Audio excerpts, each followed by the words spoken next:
kailangan nyo na pong lumisan. Bakit po tayo pinatawag ng Kapitan Tiago? Ay, Pinyente, ikaw pala. Minumulta kita na kalati na hindi mo tao pagtutog. At ikaw, Crispin, mananatili ka dito hanggat hindi mo binabalik ang nilako mo. Halika, sumama ka sa akin. Tawag po! Lumalabak talaga, ha? Mga pangarap, mga liwanag at dilim, sa kapanauhan ng kadiliman, marahil ay marami ang nagdurusa, maraming tahimik ngunit napapahamak. Oo, nabubuhay ang takot at paghinagpis. Hihintayin ko ang araw na itong lahat ay lilipas, malayo sa kabiguan at pang-api. Kaya kayong mga kalaban ko, mga dayuhan, huwag niyo kong salingin. Nolimi Tangere.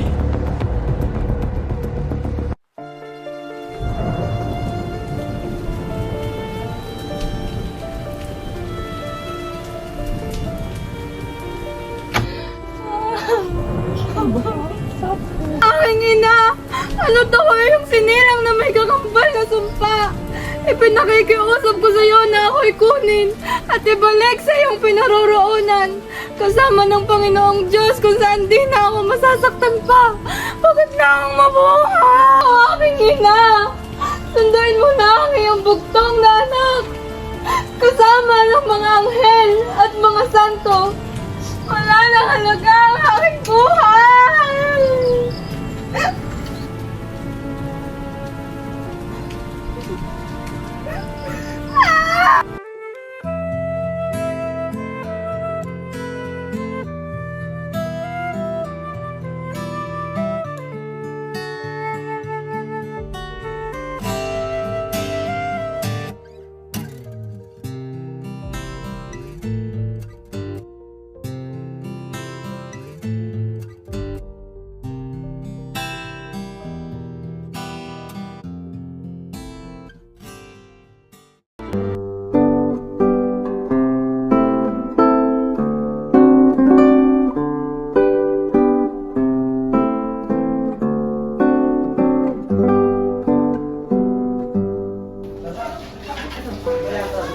Bakit po tayo pinatawag ng Kapitan Tiago?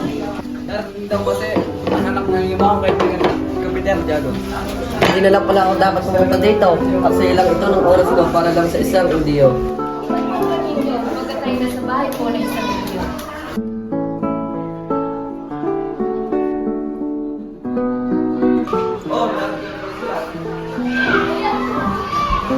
Kinaraman ko nagpakilala sa inyo si Don Crisos de Moivara, anak ni Don Rafael. Siya ay nanatili sa Europa ng 7 taon. Pinalulog po kayong makilala na. Ngayon na kayo naghihintay ang pagkain sa mesa. Kamusta naman Ginoong Ibarra? Paninira kami sa Europa ng 7 taon. Mabuti naman. Marami ako natutuhan na iba't ibang kultura mula sa kanila. Pero hindi pa rin may kukumpara ang ating sariling kultura. Anong sabi mo? Nagsasayang ka lang ng pera para matutunan ang mga bagay na yon. Na maski bata nag-aaral ay alam yon. Paumanhin po, pero kung may mahalagang pupuntahan, ako'y mauuna na po. Pero darating na si Maria Clara. Maparito ako bukas, ngunit ako may nadalaman na hindi dapat ipagpaliban.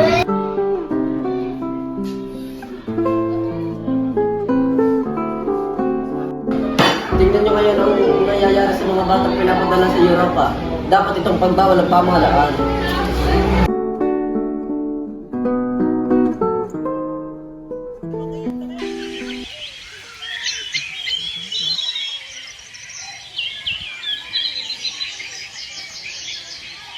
Binata. Ay, Pinyente, ikaw pala. Ginoong Ibarra, may dapat kang malaman tungkol sa iyong ama. Tungkol po sa aking ama? Tama po. Ito yung tungkol sa pagkamatay ng iyong ama sa bilangguan. Sa bilangguan? Namatay ang aking ama sa bilangguan? Isang araw ay tinukso ng mga bata ang mangmang na taga-singil ng buwis. Ba, bebe, babu. Pagong utak, pagong utak, pagong. Anong sabi nyo? Ayan ang nababagay sa mga bata katulad mo. Patawad po, patawad po. Hoy, mga bata yan, di mo dapat pinapatuloy ng mga paslik. Hoy, bakit? Dahil sa pangyayaring yaw, nabilangga ang iyong ama at doon na rin namatay. Ngayon po, Ginoong Ibarra, ako po'y mauna sa inyo. Sige po, maraming salamat. Ay, hanggang ngayon wala pa rin siya. Marami siguro inaasikaso.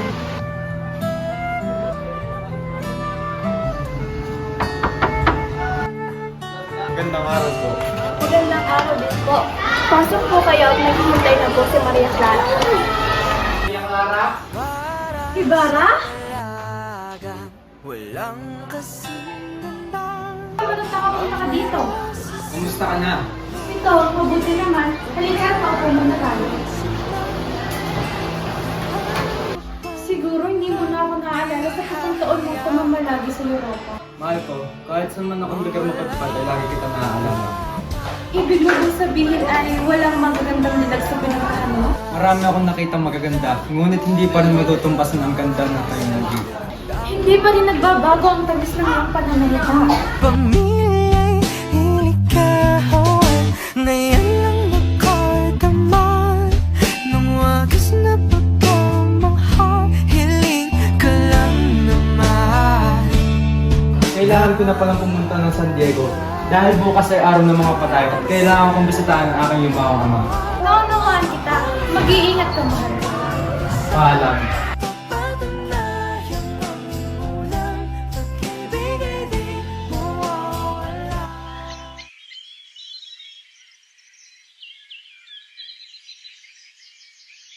Walang galang po, may nakita po ba kayong puntod na may malaking cross na ang pangalan ay Don Rafael Ibarra? Kung marami pong bulaklak, siya tinapon ko na po. Ano sabi mo? Itinapon mo na lang ang bangkay na nandito? Opo, dahil umuulan po ako ng mga panahong iyan at mabigat na po ang bangkay, kaya itinapon ko na lang po ito sa ilog. Sino nag-utos nito na gawin ito sa aking ama? Sigurang malaki po ang nag-utos sa akin.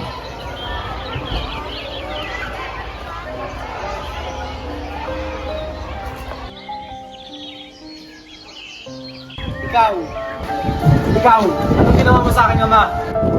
Nagkakamali ka, Binata. Wala akong ginagawa sa iyong ama. Kung hindi ikaw, sino? Sino ang pangas na gumawa ng ganung bagay sa aking ama? Sa aking paghihinala ay nagawa nito rin Patrick Damaso. Batakan mo ng ayos ang Louis Crispin. Baka sabihin na sa Kristang Mayor, tinatama na tayo. Paano kuya? Nanghihina na ako. Halika't, umupo muna tayo. Magkano ba ngayon sasahurin mo kuya? 2 piso lang. Kuya, pwede bang bayaran sinabi ng ninakaw ko? Naloloko ko na ba? Anong kayang pambibili natin pagkain kay inay? Dana, di ba sabi ni Tasyo may masarap daw tayong mapunan? Hindi pa ako nanananghalian. Hindi daw ako pwedeng umalis hanggang sa hindi ko pinabalik ang 2 unsa na nanakaw ko daw. Pero hindi naman talaga ako nagnakaw, kundi ang sakristan mayor. Ano? Hindi ba siya lagi kumapagsasalig ng pora? Ano ka mo?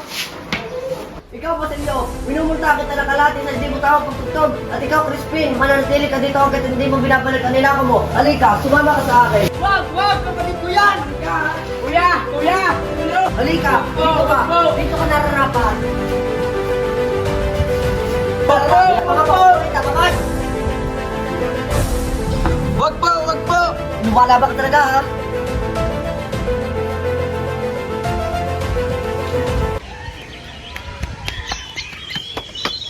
Nay! Si Crispin po! Si Crispin? Ano nangyari sa iyong kapatid? Tinukot po siya ng sakristang mayor, Nay! Bakit? Sinabi po kasi ng sakristang mayor na nagdakaw daw po si Crispin sa kura. Hindi ko na po alam kung saan dinala si Crispin. Diyos ko po, pinararatangan nilang magnanakaw si Crispin ko?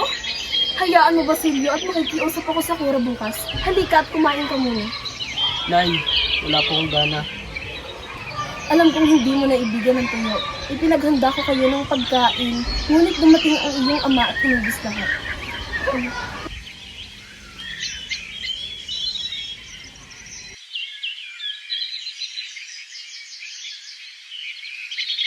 Magandang umaga mo. Maaari ko bang makita si Crispin? Huwag ka na magkaila, Sisa. Matapos makapagnakaw ng anak mo, ay umalis siya agad. Nang dahil dito ay nautusan akong ipagbigay alam agad to sa Guardia Sibil. Marahil ay naroroon na ang mga sibil sa inyo upang dakpin ang anak mo. Ano? Diyos huwag mo pong papabayaan ang aking mga anak. Di ba ikaw si Sisa? Nasaan ang nanakaw ng iyong anak? Ninakaw? Wala po akong nalalaman sa mga sinasabi nyo. Ganun pala Alika, sumama ka sa amin. Huwag po! Maawa naman po kayo sa akin! Mananatili ka dyan hanggang hindi nagpapakita ang mga anak.